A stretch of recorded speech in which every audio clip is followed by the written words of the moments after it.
الحمد لله رب العالمين والصلاة والسلام على عبده ورسوله محمد وعلى آله وصحبه وتابعيهم أجمعين. Barcha maqtovdanlar, hurmatlilar Alloh taolaga tegishli. Biz onagina maqtab, onagina yordam so'raymiz, onagina yorliqovni yolvoramiz. Nafsalarimizning buzuqligidan, amallarimizning nasharidan biz Alloh taolaga sığınamiz. Kimni Alloh Rabbimiz o'zining keng rahmati va marhamati bilan to'g'ri yo'lga ko'ndirsa, uni hech kim adashtirmas.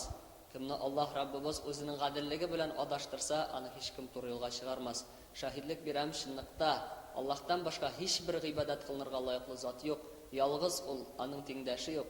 Ham shahidlik beram Muhammad sallallohu alayhi va sallam Allohning quli ham elchisi ekanligini, anga, aning ahli beyti, sahabalarga, tabiinlarga ham to'g'ri yo'ldan boruvchi barcha mu'min musulmonlarga Allohning salami, rahmati va barakati bo'lsaydi. Assalomu alaykum va rahmatullohi va barakatuh. Topshiruvimizni boshlaymiz. 17 aprel kuni Oq Masjid madrasasi muallimlari Yorshalı shaharining sotsial-pedagogik texnologiyalar va resurslar institutida bo'lajak o'qituvchilar, studentlar uchun dars uzdirdilar.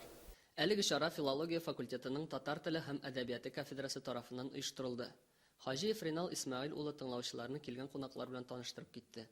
Ак Мәчет мәдрәсәсе ректоры Рөстәм хәзрәт Шәйхвалиев ислам динендә әхлак мәсьәләләренә кагылышлы, мәдрәсә укытучылары Рафик хәзрәт Миңнәхмәтов, Азат хәзрәт Шәрипов, Габделмалик хәзрәт Саттаров күнүзәк проблемаларны куллашлаган төрле темаларга чыгышлар ясадылар. Бисмиллаһир-рахманир-рахим. Алхамдулиллаһи раббил аламин. Салату вассаламу ала расули саййидина Мухаммадин ва ала алиhi ва асхабиhi әҗмәгин. Ассаламу алейкум ва рахматуллаһи ва баракатуһ. Һәммәләрегезгә дә хәйрле көннәр булсын. Аллаһтан сәламнар, рәхмәтләр һәм бәрәкәтләр булсын. Мин дә артык күп сөйләп тормам инде, кыскача гына инде. Без сезнең белән бултырда очрашкан идек инде, бәлки монда кайберләрегез барда да. Мәдрәсәнең тарихына килгәндә инде һәрбез менә мәчет мәдрәсә 22 ел булып китте инде. Ачылганына һәм эшли башлаганына һәм инде Ринал Исмәгыйль әйткән шәй инде без ни белән галимнәр белән эшләүне хубрак күрәбез. Хәтта инде теге байларны иләр белән эшләүгә караганда ул дингә булган мөнәсәбәтебезне дә күрсәтә торгандыр бу. Безнең бөтенебез заманда утырганнар дини һәм дөньяви югары белемгә ия булганнар. Менә хәзрәтләребез бөтен шунда утыралар инде. Һәм инде менә ике канатлы кош дип әйткән идән күпләребез менә мәчет мәдрәсәләрне уйлаганда, фикер йөрткәндә уйлыйлар инде. Ни дип кенә бер карт бабай, бер карт абыстай укыта, дин ул картайгачтан пенсиягә чыгаргач кына кирәк дип уйлый инде. Менә бу ялгыш хата фикер инде ул. Һәм инде нидән ул дөнья Аллаһ Тәгалә бит дөньяны яраткан. Күпме генә эволюцион теориялар бар дип әйтергә тырышып карасалар да, ничә ел менә ул Советлар Союзы вакытында укытсалар да, бүген дә хәтта мәктәпләрдә шулай бер укытылса да, улай бернең юк икәнлеге бүген көндә инде бөтен кешегә дә ачык. Һәм инде дөньялар инде үзеннән үзе барыкка килмәгән, аны Аллаһ Тәгалә яраткан. Һәм шушы дөньядагы барлык нәрсәне, барлык мәхлукатны да Аллаһ Тәгалә яраткан. Шул исәптән кешене дә. Һәм ул яраткан икән, ул аңарга яшәү рәвеше биргән. Һәм инде без инде теге менә көн-төн әгәр дә кемдер уйлый икән, ислам дине кабул иттең дә кемдер гыйбадәттә генә баласың дип әйтә икән, ул инде зур ялгыша. Әгәр дә алай итә икән, Аллаһ Тәгалә безне фәрештә итеп яратыр иде. Аллаһ Тәгаләнең бит бар мәхлуклар, фәрештәләр бар. Фәрештәләр алар көн-төн гыйбадәттә Аллаһ Тәгаләгә инде гыйбадәт кылу белән мәшгуль. Һәм инде без акыл белән яраткан, ихтияҗлар белән яраткан Аллаһ Тәгалә.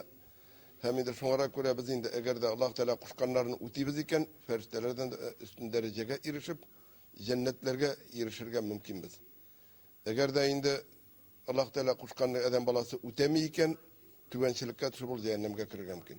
Шуңа күрә дөньяда барганда да менә монда инде сез булачак укытучылар, нигәдер менә без ниткән вакытта, без укыган вакытта ират укытучылар бар иде. Ират укытучылар бар иде. Бүген көндә карыйсың мәктәпләрдә бөтенесе хатын-кызлар гына укыта. Менә инде монда утырган залдан да күрсәтеп торган җегетләребезнең азлыгы. Менә бу без профессияләрне инде бүләргә яратабыз, монсы хатын-кызныкы, монсы иратныкы дип йөри торгачтан ахырда иратларыбыз да инде берәйбердә эшләми дип әйтсәң дә була инде арттырып әйтү булса да, хатын-кызларыбыз да инде үзләренең вазифалары булган бала табуны башкармыйлар инде. Шуңа күрә милләтнең киләчәге бик куркыныч. Бу бөтү алдында тора. Бәлки моның инде моңынчы Öz yaşayışında onu halde bulganı da bulmagandır. Ne kadar namangullar basıp alganı karasanda, Ivan Grozny basıp alganda da indi onun tayanır meselesi dini bulgan. Din bulsa onun milleti tili bula. Hem indi bu bugün günde de kursatıp dura til bugün günde üstünce kalıp bara meşit medreselerdegine. Meşitlerdegine indi. Kalıp bara diyeydim. Çünkü medreselerinde de öyle onsa da bizim medresedir elbette. Totarça okutatırgan. Onlarga medreselerini gayıplap bulmuş yaşlar totarça bilmeyecek giderler. Hatta oğuldan kilgen balalarını, onaları eyteyinde bizim oğlumuz totarça bilmeyiz. Min otlarım neşe gibi totarça bilmeyiz. Sibit oğuldan. Mektepte Rusça okutarlardı, televizorda Rusça baradı. Biz iştedi, oralaşmıyoruzdu. Buna şunday haldeyindir. Şuna göre meniydi bugün din turunda nitsegizin sorularınız vardır elbette. Oyle meselelerinde hemen de bunda indi kızlarımız dibeytin indi bulaşak anilerimiz hem bulgan anilerimizin bugün gündeki bulu sebeple indi nilegine itası kile hatın kızın tüp rolü onun oylede ona buluda şunu unutmasağız idi.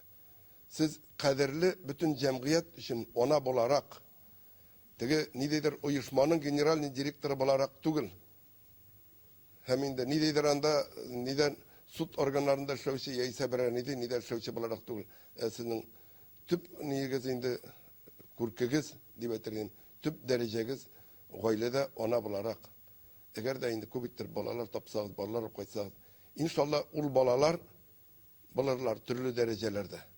Eğer de dürüst terbiyeleseniz. Şuna göre indi bu oyle meselesinde olsun, millet meselesinde olsun inşallah indi. Sorularınızı verirsiniz, galimlerimiz. Indi nigine tugul, tege bulay gadıyına tugul, bişlige gine bitirgen iki nige iya bilimge iya galimlerimiz, yukarı bilimge iya galimlerimiz oturup karşınızda. Sorularınızı verirsiniz inşallah cevaplar veririm. Bulay indi bizden dinge kirip gitu meselesinde Ernal İsmail işte ettiğinde bunlar okuyanlar, nitkenler, yanıdan nişer dinge kirip gitkenler diye manada şolay yok biz indi yakşembe mekteplerinde okuy başladık. Bütünümüz de indi hazretler dedir indi harfler öğrenip özümüzün dinini ezerek öğrenik dep ata babalarımızdan kalgan Kur'an okurga öğrenirge ezerek namaz okurga öğrenirge dep şolay başlangan iş indi. Birövde tege siz indi tege yaşlar din ruhsat etilgenden soň tarala başlagaç, öğrene başlagaç indi tuğan kişilerdir indi kubege şolay bit şol neden soň indi perestroykadan soň biz ona şaklı Sovet zamanında razvitoy sotsializm zamanında indi komünizm olmasa da razvitoy sotsializm dep 80-nji yıllarda bizge söyleyler bitinde. Şonday zamanlarda en başta indi biz de başlap gittik degen indidir mulla bulu ne degen eti enilerde etken keylerde bizning mulla da tugul ne da tugul şoluk gadi kişiler siznikiler kebek dep aytırga bular indi. Özübüzning abi babaylarını gördük indi azrak namaz okuyanların, Kur'an okuyanların, Kur'an aşları ütkereleri şundan artık birey-birde görgenimiz olmadı. Indi din öğrene başlagaç anlattılar indi dinimiz boyunca, şeriatımız boyunca indi kişiler arasından bir türkün bulurga tiyiş, dinini öğrenip kişilerge öğretirge tiyişli kişiler. Nişik mesela kişiler arasında bulurga tiyiş tabiplar, şirlilerini davalav için şulay bitindi. Mine sizde indi til bilgiçleri mesela kimlerdir bulurga tiyiş. Bütün kişi til bilgiçi de bulmay, bütün kişi tabip da bulmay, bütün kişi injinier da bulmay, şulay bitindi. Her bir ülkede, her bir işte kişilerge fayda getirilik, cemiyetke fayda getirilik, her kim özünün ülüşün kirtirge tiyiş. Şuşu ul vaqtda bitinde 90-nji yıllar äli din yaňa ruhsat etilgen, yaňa şol harfler dinni öğrene başlagan kurslar neler açıldı. Munda bitinde bir institutda da şolay bulgan indi şol 90-nji yıllarda. Şolay yok indi bizge aytdylar, oralarda kişiler arasında bir türkün bulurga tiyiş, kişilerge özleri öğrenip, özleri öğrengenlerini eriştirilik, jetkirilik. Bizning üstdägi Allah Taala dini kuşkança vazifa kimlerinin mümkinçiligi var. Olar özleri öğrenip başkalarga da öğretirge tiyişli dep mende sizning kebek mende başka mı okutuşu bulup getirge tiyiş edim geografiya okutuşusu bulup lakin endi medreseler açıla başladı. Şulay dep öğretkeç indi bizni medresege kirdik. Ondan soň mine şulay Тұра-тұра енді муллаға әйләндік деп әйтергә була, укытучыларга әйләндек, ләкин дин өйрәтә торган. Шуңа күрә дә хәзерге вакытта бит инде проблемалар күп. Җәмгыять өйрәнүчеләр яки җәмгыятьтә динне өйрәнүнең тиешлеге билгеле инде, зарурат. Хәтта мөселманнар гына түгел, мөселман түгелләр дә, шул ук Россия хөкүмәте булсын, Татарстан хөкүмәте булсын, хәзерге вакытта иң төп максатларыннан берсе ничек итеп дин бит инде тарала, ничек итеп җәмгыятьтә теге конфликтлар булдырмау, кешеләрнең ислам диненә кайтуы сәбәпле, ничек итеп дөрес динне кешеләргә аңлату, җәмгыятьтә тотрыклылык булсын өчен, сугышлар, төрле хәлләр булмасын өчен күреп торабыз инде. Бөтен дөнья кайный хәзерге вакытта шушы дингә бәйле мәсьәләләр буенча шул күтәрелеп чыга, шулай бит инде.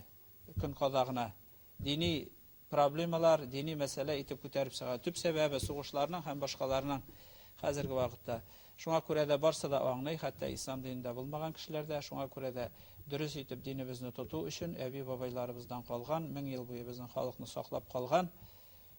Әйтәсе килә, мәсәлән, шул ук татарлар, башкортлар булсын, фин-угыр халыкларына караганда бит инде сан ягыннан да күбрәк, мәдәният ягыннан да, башка яктан да алгарак киткән инде. Аны язу булсын, ни булсын, әдәбият булсын, сәнгать булсын, китаплар булсын, һәм ул бердән-бер аның сәбәбе әлбәттә шушы ислам диненә кирип, безнең халыкларның үз ихтиярлары белән, шул сәбәпле Аллаһ Тәала безнең халыкларны алга җибәргән, язу, сызу, анда уку килеп кергән бит инде иң беренче. Алай гына түгел, дөньяда атаклы урын, теге тиешле урынын алганнар бит инде. Татарлар, бигрәк тә мөселман татарлар ислам динен таратып, үзләре өйрәнеп, башкаларга таратып, шуның белән алдынгы халыкка әйләнгәннәр. Әмма инде 70 ел эчендә инде дин бетерелгән вакытта татарлар дөньяви гыйлемне күп алдылар, шулай бит инде. Фәннәрдән дә, әмма диннәрен югалту сәбәпле хәзерге вакытта инде татарларны белүче дә юк. Менә хәзрәт әйтмешли инде, без инде мактанабыз, без шулай, без тегеләй дип, ләкин чынбарлыкта дөньяда инде элекке урыннарын татарлар югалтты. Һәм аның төп сәбәбе шушы динне югалтулары сәбәпле, һәм инде телләре дә, ниләре дә бетте. Мәсәлән, балаларны татар телендә, Татарстан бит инде татар телендә укытырга дип мәктәпкә барасың, татар мәктәбенә бит инде татарча bütün matematiklar урысча, татар теле әдәбиятыннан башка бер фән дә юк. Yani шушындый хәлгә җиттек һәм көннән-көн начаррак кына. Yani шуңа күрә дә динне белү кирәк, өйрәнү кирәк. Шушы динебезгә кайтсак кына телебез дә, халкыбыз да алга китәчәк. Шул, чөнки безне урыслар белән безнең теге сан ягыннан, башка яктан без тарткалаша алмыйбыз. Берничек тә алардан үстән булып булмый. Күпме генә башка фәннәрне өйрәнсәң дә, динебезгә кайтсак кына безнең халык алга китәчәк һәм элекке урынын алачак, үзенә лаеклы урынын. Шуңа күрә дә инде шәригатебезне, динебезне өйрәнергә тиешле. Дин өчен түгел, үзебезнең халык өчен. Максат ул теге динне дин өчен өйрәнү түгел, җәмгыятебез дә алга китсен, халкыбыз да, телебез дә, балаларыбыз да, гаиләләребез дә бәхетле булсын дигән шул төп максат. Шуңа күрә теге диннең максаты аның җәмгыятьтә кешеләр яхшы яшәсеннәр өчен. Коръәндә дә әйтелә, динебездә дә әйтелә, диннең төп максаты кешеләр шушы тормышта, дөньяда яхшы яшәсеннәр, бәхетле яшәсеннәр өчен. Җәмгыятьтә дә, гаиләдә дә, бер-берсе арасында да һәм рухи яктан да җаннары тыныч булсын, имин булсын. Шул вакытта гына кеше бәхетле була ала. Дингә кайтмыйча, Аллаһ Тәаләгә ышанмыйча торып, кеше андый бәхеткә ирешә алмый. Шуңа күрә дә инде сез теге дингә ниндидер дин ул үзе аерым, без ул үзе аерым дип карарга кирәк түгел. Дин ул үз максат түгел. Безнең шушы тормышыбызда, гаиләбез дә бәхетле булсын, җәмгыятебез дә тотрыклы булсын өчен Аллаһ Тәалә җибәргән кагыйдәләр, тәртипләр, законнар, кануннар, шуның буенча яшәсәк кенә без шушы тормышта урыныбызны алабыз, дөньяда бәхетле яши алабыз. Шуңа күрә дә хәзерге вакытта бит инде проблемалар күп, яшьләр арасында бигрәк тә шул экстремизм диләр, ни диләр һәм башкасы диләр.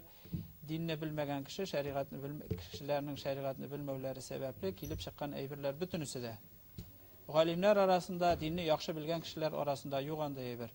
Экстремизм дигәне дә, терроризм дигәне дә, теге сугыш яки башкага чакыру, андай әйберләр юк. Бәлки күбрәк менә шушы динсез тәрбиядә үсеп, кичә дингә кереп, аннан шушы динсез тәрбиядәге теге алган тәрбияләре белән дин исеменнән чыгыш ясаулары, дин исеменнән кешеләрне котыртулары сәбәпле генә. Шуңа күрә дә шундый әйберләр булмасын өчен сез дә үзегезнең динегезне, динебезне белергә тиешле. Нинди максат безнең динебезнең, шәригать хөкемнәре ни өчен алар? Шуңа күрә дә шул вакытта инде кеше, чөнки күп кешеләр дингә кереп киткәннән соң туры юлдан язып, менә шундый әйберләргә кереп китәләр. Шуңа күрә дә аңа аптырарга кирәкми. Мин инде тагы бер тапкыр инде кабатлау булса да, дин ул безнең үз максат түгел, шушы тормышта бәхетле яшәү өчен. Гаиләбез дә яхшы булсын, җаныбыз да тыныч булсын, һәм җәмгыятьтә дә тотрыклылык булсын өчен. Ярдәмләшү, туганлык, кардәшлек, шушы әйберләрне кире торгызу өчен. Шуңа күрә дә динне бөтенебездә үзебезнең динебезне белергә тиеш, омтылырга тиешле. Динебезне үзебез аңларга тиешле. Кемдер килеп, менә шулай дип өйрәтеп, аның кешегә теге теләсә кемгә ияреп китү ярамый. Һәркем үзе дөрес итеп динне аңларга, аның максатын белергә тиеш. Табиблар әйтүенчә, кешенең сәламәтлеге өчен 3 нәрсә кирәк. Беренчесе ул дин, икенчесе хәрәкәт һәм өченчесе дөрес туклану. Шушы сәламәтлек дигән вакытта без әлбәттә тән ягыннан да сәламәт булуны һәм җанның да, рухның да сәламәтлеген күз алдында тотабыз. Инде ислам дине нәкъ шушыны тәэмин итә. Ислам динендә булган кеше, иншалла, аның рухы да, җаны да сәламәт була. Аллаһка Тәгаләгә гыйбадат кылып, зикрләр әйтеп, Коръәннәр укып, дугалар әйтеп, аннары ул дөрес тә тукланачак, чөнки Пәйгамбәрбез алейһиссәламның хадисләрендә хәтта ничек итеп дөрес ашарга, ничек итеп бөтен ашау тәртипләре дә бәян ителгән төгәл итеп. Аннары ул хәрәкәт тә кылачак.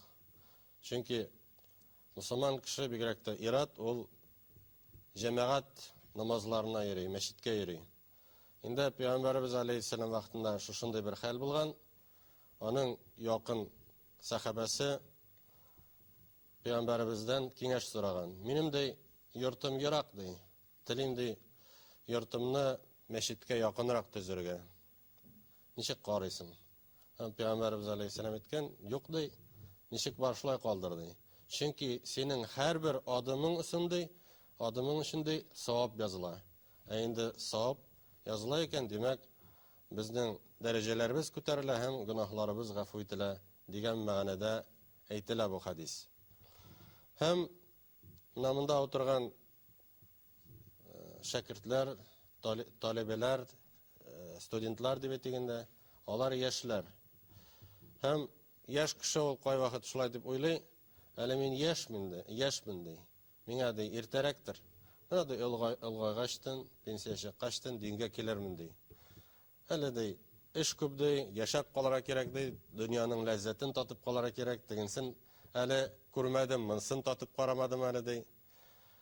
Инде кеше шулай дип уйлый ул, ләкин шулай дип гамәл кылып, теләгән нәрсәләрен эшли торгач, кеше тамам диннән ераклаша, аның йөрәге каты бетә. Һәм ниһаять ул инде бөтенләй диннән ерак кешегә әйләнә. Аннары күргәнебез бар, олы яшьтәге кешеләрне, пенсия чыккан бабайлар, алар инде әзрәк, әйбиләр, алар утыралар подъезд төбендә, ләстит сатып, гайбәт сөйләп. Нигә соң алар мәчеткә бармыйлар дип уйлыйсыз? Чөнки ул гомер буе яшәгән шушы фикер белән инде. Мин яшь әле, дингә иртәрәк дип. Аннары картайгач инде аның йөрәге каты беткән. Аның аяклары тартмый, мәчеткә барасы килми аның. Бәлки күңелендә бардыр ымтылыш, ләкин аның аяклары тартмый, бармый. Һәм шулай итеп кеше бөтенләй диннән ерак булып вафат була. Үлеп китә. Бу дөньяда да ул инде артык әллә нинди нәрсәләр эшләмәде, ахирәте дине өчен бер нинди файдалы эш эшләмәде. Менә шушы хәерсез тормыш дип әйтергә була. Әлегә сез тормышка аяк басып кына торасыз. сез инде шушы турада уйларга, фикер йөртергә тиешсез. Инде кеше никадәр яшь булган сайын, ул дингә якынрак була. Чөнки Пәйгамбәрбез алейһиссаламның bir хадисендә әйтелә, һәрбер бала дөньяга фитри иман белән туа ди. Ягъни тумыштан ук иманлы булып туа. Ләкин аның ата-аналары аңа төрлечә тәрбия бирәләр.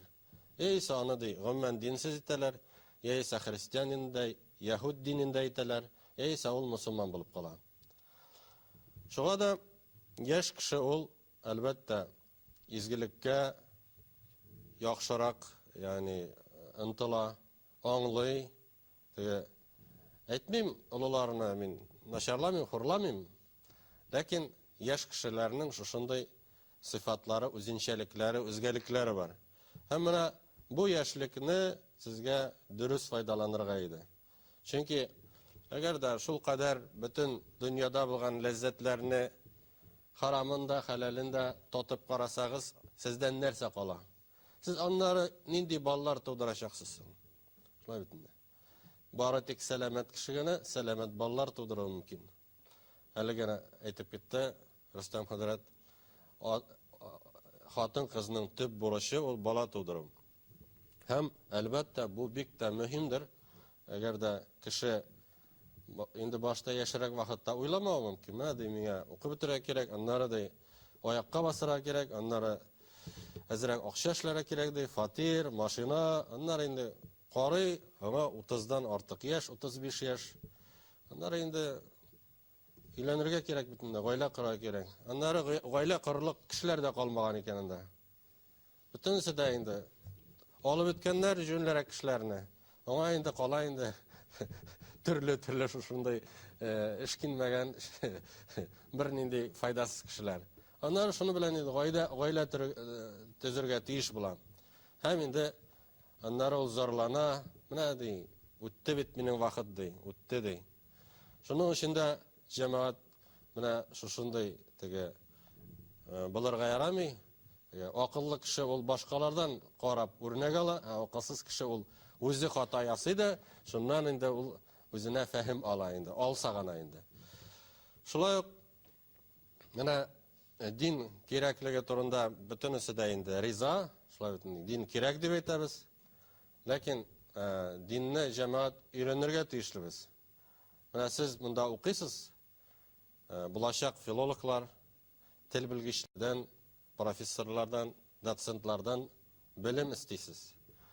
Диндә дә шулай ук җәмәгать китапны аны ачып укып, динне өйрәнеп булмыйдыр, бик читендер. Бигрәк тә хәзерге вакытта төрле төркемнәр бар. Менә урамга чыгасың да, синең яныңа бер кеше йөгереп килә дә китап тоткыра. Анда китап татарча язылган, матур итеп язылган Аллаһ сүзләре дә бар. Белмәсәң инде шуны укыйсың да кирип китәсең ниндидер сектага. Менә шуның өчен дә җәмәгать динне өйрәнергә кирәк, дин белгечләреннән, алимнәрдән, динне белгән кешеләрдән. Динне өйрәнмәйләр интернеттан, яисә китапны гына укып, аннары әллә нәрсә өйрәнергә була җәмәгать. Инде бүген көндә әлхәмдүлилләһ мөмкинчелекләребез бар. Әгәр дә сез инде шушы мәдрәсәгә кирип укый алмасагыз инде, мәсәлән, кичке бүлекләрдә мөмкин читтән торып укырга. Әгәр дә аны да булдыра алмыйсыз икән, якшәмбе мәктәпләре бар. Анда киләсез дә өйрәнәсез. Нинди көн сезгә җайлы, якшәмбеме, шимбәме, яисә башка көн, бездә инде бик күп группалар, төркемнәр бар. Инде менә моны җәмәгать эшләргә кирәк вакытында, чөнки вакыт дигән нәрсә ул үтә дә китә. Менә сезнең әле яшь вакытта кеше куәтлерәк, энергиялырак, инде көч ташып торганнан күп эшли ала. Ләкин аннары инде ул бөтен әйбер аңа авырга әйләнә. Әгәр дә инде гаилә төзелсә, бигрәк тә ул авырга әйләнә. Һәрбер нәрсәнең үзенең вакыты бар.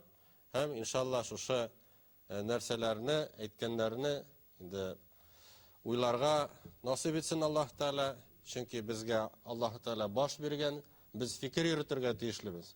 Үзебезгә нәрсә файдалы, шуны тизрәк эләктереп калырга.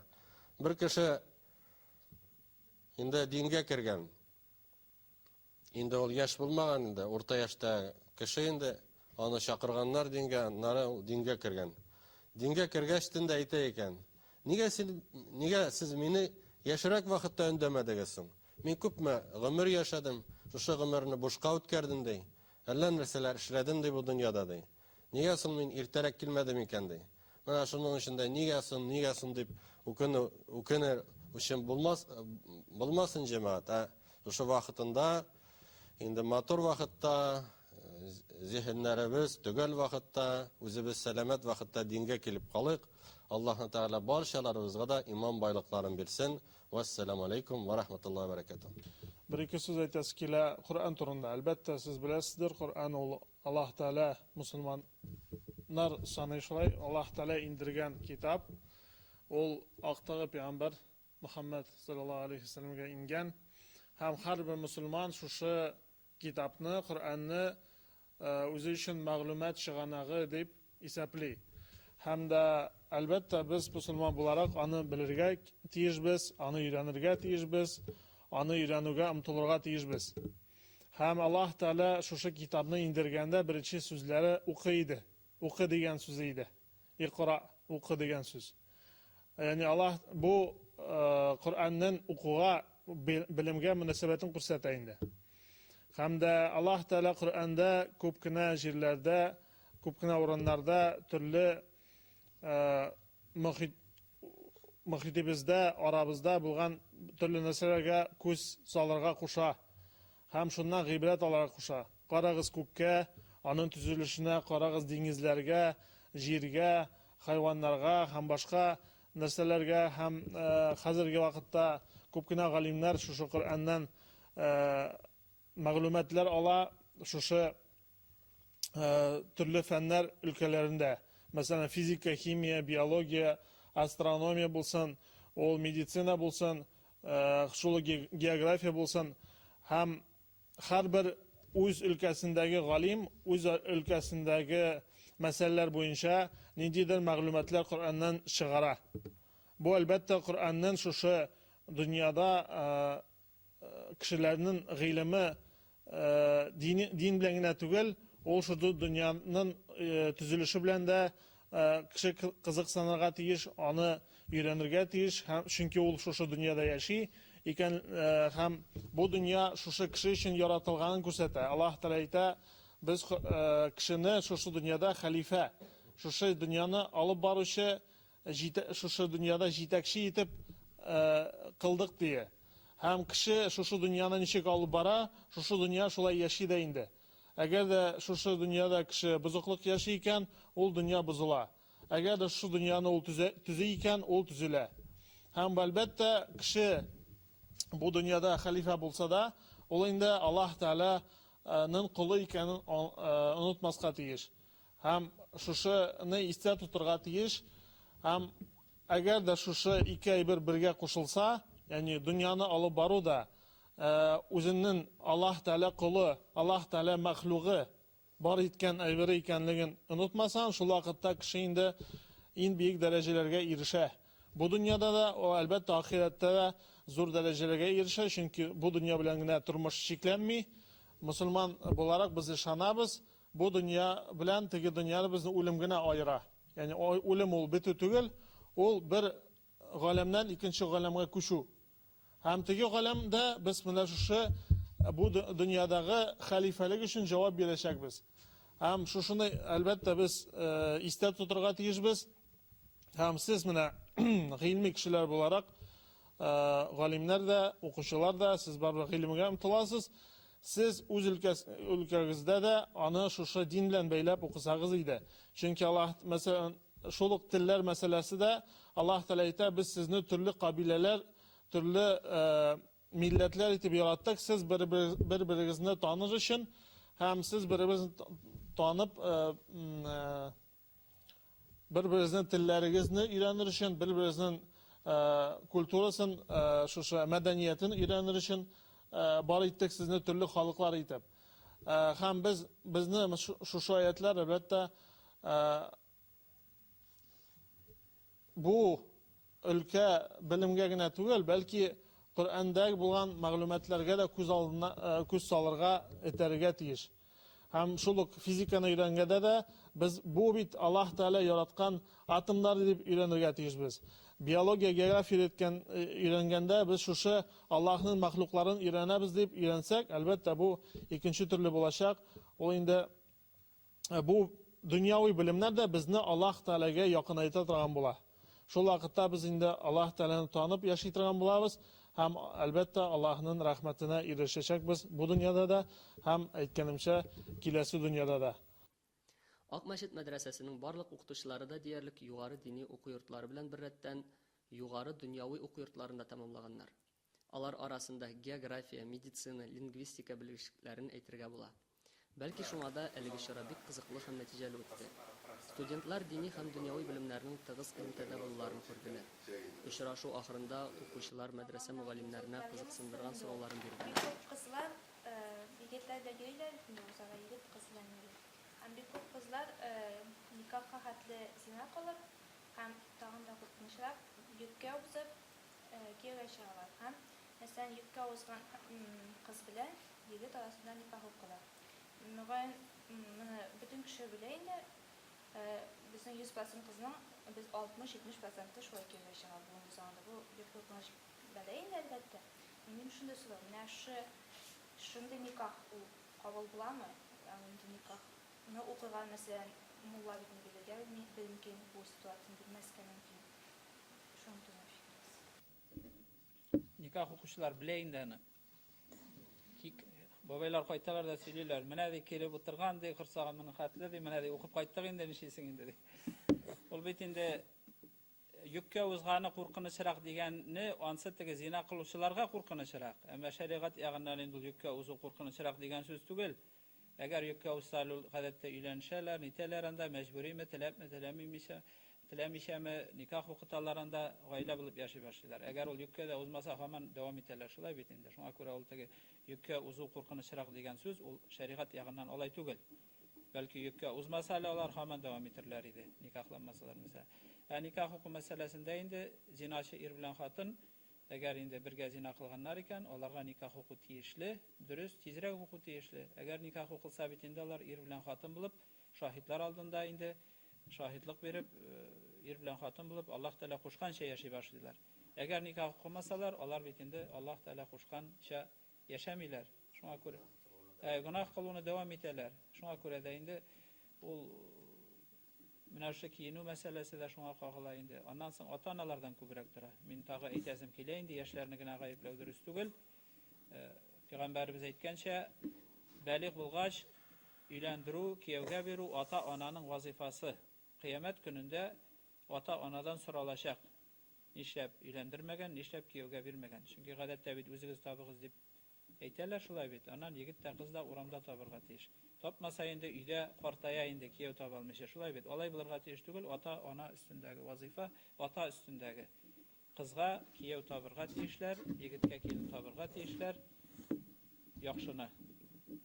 Şuna görə də əblay, nikah indi dürüst bula, tizirək uku teyişli. Andı işraqda tizirək uqılğan sayın yaxşıraq indi. Hem kafirlere bir kızganç kafirler okuşlar kırmagan, yaşqanatdan bir sözleri işittim. Mene bizning abillar bolaytib jurmagan, yavliqni shuyib kuna beylaganlar, nishlab endi bolaytib o'rab yurisiz, teglayindi, bolayindi. Men endi anlatam, mana Qur'onning Nur surasida xotin-qiz nechik kiyinu turida yozilgan deyman.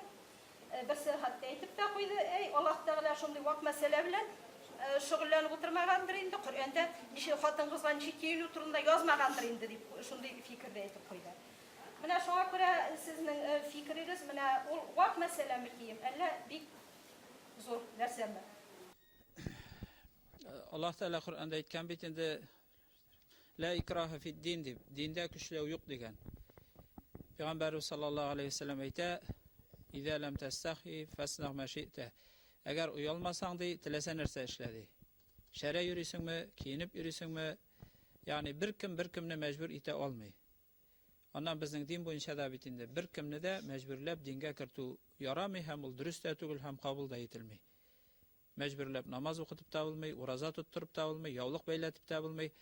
Ama indi imanlı kişi bilen imansız kişi şunun bilen ayırla, imanlı kişi bitinde ol aşanu degen söz. Birisi ышана, birisi ышанмый. Шул bütün ayırma. Bilүү, bilmeu meselesi de түгел. Birau ышана, күрмәсә дә Аллаһ Тәгалә бар икәнне һәм Аллаһ Тәгалә күреп тора, белеп тора, ишетеп тора, безнең кебек түгел. Шуңа күрә ул Аллаһ Тәгалә Раббы, Хуҗа, bütün нәрсәне белеп торучы, күреп торучы һәм дә без үлгәннән соң бит инде кабердә сорау булачак, аннан кыямәт көнендә мәхшәр мәйданында бит инде Аллаһ Тәгалә сорау алачак. Шушы эшләгән эшләребезгә күрә кемнедер җәннәткә, кемнедер. Менә шушының белән ая. Без шуңа ышанабыз, иманлы кешеләр. Шуңа күрә дә Аллаһ Тәгалә кушкан әйберләрне эшләргә тырышабыз, тыйганнарыннан тыелырга тырышабыз. Бер кеше дә фәрештә түгел, менә мин bütün Аллаһ Тәгалә кушканны үтим, bütün тыйганнарыннан тыелам дип беркем дә әйтә алмый. Бер Аллаһ Тәгалә генә белә. Әле бит әле аннан кешенең теге ышану, ышанмау ул күңелдә, беркем дә теге тышкы яктан инде без әлбәттә тышкы як буенча карыйбыз, чөнки кешенең ишен без белмибез. Ишне җанда, күңелдә нәрсә булган бер Аллаһ Тәгалә генә белә. Шуңа күрә ул хөкем итә. Кем җәннәткә керә, кем керми. Без мәсәлән әйтә алмыйбыз, менә бу кеше гел намаз укыды, ураза тотты, ул җәннәттә дип әйтсә, бу күферлек була. Аллаһ Тәгалә генә белә. Һәм шулай ук инде менә бу кеше намаз укымады, ураза тотмады, ул җәһәннәмгә керде, утка керә дип беркемнең дә әйтә алмый һәм әйтергә дә хакы юк, һәм бу шәригатькә каршы килә. Әмма без инде иманлы кешеләр буларак Аллаһ Тәгалә ышанабыз һәм ул кушканнарны үтәргә тырышабыз. Коръәндә бар, мәсәлән, турыдан-туры безгә тиешле 5 әйбер бит инде. Аллаһ Тәгаләгә иман, намаз, ураза, зәкат һәм хаҗ. Менә шушы 5 әйбер безнең өстә мәҗбүри үтәргә тиешле. Һәм инде тыелган эшләр инде харам әйберләр ансы, мәсәлән, ул инде безнең диндә генә түгел, гомумән кеше bütün диннәрдә дә һәм дә динсез кешедә дә тыелган әйберләр. Табигый рәвештә кеше үтерү, кеше талау, мәсәлән, ата-ананы рәнҗетү кебек, кешенең малын урлау кебек. Менә шушындай әйберләр. Ягъни төп әйберләр. Булар Коръәндә әйтелгән турыдан-туры, һәм дә кием турында шулай ук Коръәндә Аллаһ Тәгалә турыдан-туры әйткән. Инде хатын-кызлар чит иратлар алдында капланырга тиеш дип, йөзеннән башка, кул чукларыннан һәм аяк чукларыннан башка җире чит иратлар алдында капланган булырга тиеш. Һәм без иманлы кешеләр инде шуны үтәргә тиешлебез. Иратларның инде киндектән тезгә хәтле, һәм дә инде шулай ук намазда вакытта иңсәләре капланган булу хәерлерәк. Әмма кеше, мәсәлән, Аллаһ Тәгалә кушканча эшләми икән, ул кием мәсьәләсе генә түгел, шул ук намаз булсын, ураза булсын, Аллаһ Тәгалә каршында үзе җавап бирә. Ул минем каршыда да җавап бирми, ата-анасы каршында да җавап бирми бу әйберләр өчен. Бердән-бер Аллаһ Тәгалә каршында гына җавап бирә. Шундый хәлдә Коръәннең кайберләрендә хаталар бар, дөрес тәрҗемә ителмәгән дигән фикерләр. Шуңа күрә сез кайсы нәшрият нәшр иткән Коръәнне тәкъдим итәсез укырга? Тәфсир күргән. Менә 3 тәфсир бар бүгенге көндә. Нугмани иткан тәсһилул баян дигән. Алар кибетләрдә аны табырга мөмкин. Ул инде татарча язылган, алар иске китаплар, революция кадәр язылганнар. Алар инде бүгенге көндә хәзерге шушы графикага әйләндереп язылган. Инде менә сез шушы китапларны укып, Коръәндә нәрсә язылган икән аңлый аласыз. Шараның икенче өлешендә студентлар өчен ачык дәрес оештырылды. Анда Габделмалик хәзрәт Саттаров "Ислам һәм дөнья мәдәнияте" дигән темага чыгыш ясады. Бүген лекция булып узды. Менә бу лекцияларның файдасы нәрсәдә дип уйлыйсыз? Дин турында халык мәгълүматсыз дип әйтеп булмый, студентлар да төрле җирдән төрле мәгълүмат алалар. Менә мәдрәсәдән килгән галимнәр, алар инде чын дөрес юнәлеш бирүче кешеләр һәм тирән мәгълүмат бирделәр. Бик кызыклы фикерләр булды, студентлар үзләре дә сораулар бирделәр. Миңа калса, алар менә бу чыгышлардан соң дин белән кызыксынучанлыклары артыр, яңадан яңа сораулар туып, үзләре дә мәчетләргә юл салырлар дип өметләнәм. Без инде шушындай чараны үткәрү турында күптәннән үк уйлашкан идек. Менә бүген иншалла без бу максатыбызга ирештек. Чөнки конференция барышында да әйтеп киттек без аны. Менә кешегә бу дөньяда гомер итү өчен 2 төр белемгә ия булу кирәк. Шуның беренчесе, әгәр дә дини белем булса, икенчесе дөньяви белем дип исәпләйм инде мен. Менә һәр икесе камил булган вакытта гына кешедә тормышта камил итеп яши ала торгандыр дигән шундый фикергә фикерне әйтер идем. Һәм бу чара безнең чыннан да бик кызыклы килеп чыкты. Хәзрәтләр монда һәрберсе үз өлкәсе буенча дип әйтик инде кыскача гына чыгышлар ясадылар. Әйтик, берәү шушы дин һәм фән арасындагы багланышлар хакында, икенче бер хәзрәт шәригать мәсьәләләре хакында, өченчесе башка мәсьәләләр. Менә димәк, без инде нигездә бер генә мәсьәләне дә читтә калдырмадык дип уйлыйм мин. Һәм шунысы аеруча сөендерде, сорау бирүчеләр күп булды. Һәм гәрчә башта сорау бирүчеләр укытучылар арасыннан булса, әкренләп инде студентлар арасыннан да сорау бирүчеләр табылды. Менә алар нинди мәсьәләләр кызыксындыра соң? Чыннан да әйтик, шушы бүгенге вакытта дин өлкәсендә булган әйтик төрле каршылыклар, мәсәлән, дин тәгълиматын төрлечә аңлау яки аңлату, менә шушы мәсьәләләргә ачыклык кертү кирәк иде бит инде, шулай бит. Әйтик, намаз уку, ураза тоту мәсьәләләре буенча төрле сораулар булды. Аннан соң бүгенге көндә бик шундый популяр әйбер дип әйтик инде, ул толерантлык дигән әйбер дә бар бит әле. Менә ул мәсьәләдә читтә торып калмады. Һәм мин инде уйлыйм, менә әлеге конференциянең аның әһәмияте шунда. Студентлар һәрберсе үзенә кирәкле мәгълүматлар алганнардыр. Ул бит инде һәрбер зур әйбер ул кичкенәдән башлана. Монда да шулай ук. Бәлки алар арасында да киләчәктә шушы мәсьәләләргә кызыксынып китеп, мәчет мәдрәсәләргә килүчеләр артыр. Тукта әле бу монда бик кызыклы әйберләр турында сөйләнелде. Мин киләчәктә бу өлкәдә белемне арттырыйм әле дип, менә шул турыда әйтәсем килә инде минем. Мәчет мәдрәсәләргә килсәләр, алар чыннан да белемнәрен арттыра алалар бит инде. Һәм форсаттан файдаланып, инде шушы очрашуга килгән барлык хәзрәтләргә дә чын күңелдән рәхмәт әйтәсе килә. Аларга исәнлек, саулык теләсе килә. Һәм инде зур уңышлар теләп каласы килә. Бисмиллаһир-рахманир-рахим. Менә шушындый чаралар безнең оң дәрәҗәбезне киңәйтә, оң даирәбезне. Чөнки дини кешеләр үзләре генә шушы мәчетләрдән, мәдрәсәләрдән чыкмыйча ятсалар, алар инде шу дөньяда булган күп вакыйгаларны аңлап бетерә алмаячаклар. Шулай ук дөньяви кешеләргә дә килгәндә, мәсәлән, аларның фикеренчә дин инде ниндидер катып калган бер нәрсә, ниндидер йолалар гына үтәү дип уйлаулары мөмкин. Менә шушындый очрашулар алар ике якны да байыта, дин әһелләре дә үз шаратларында һәм шул ук вакытта дөньяви кешеләр дә, менә шушы вузның студентлары да күп нәрсәләрне бергәләшеп, аралашып аңлыйлар һәм әлбәттә бу инде җәмгыятьнең тотрыклыгын тәэмин итә. Җәмгыятьтә бер-беребезне аңласак, бер-беребезнең проблемаларын белергә тырышсак һәм аларны хәл итәргә тырышсак, иншаалла безнең киләчәгебез булачак.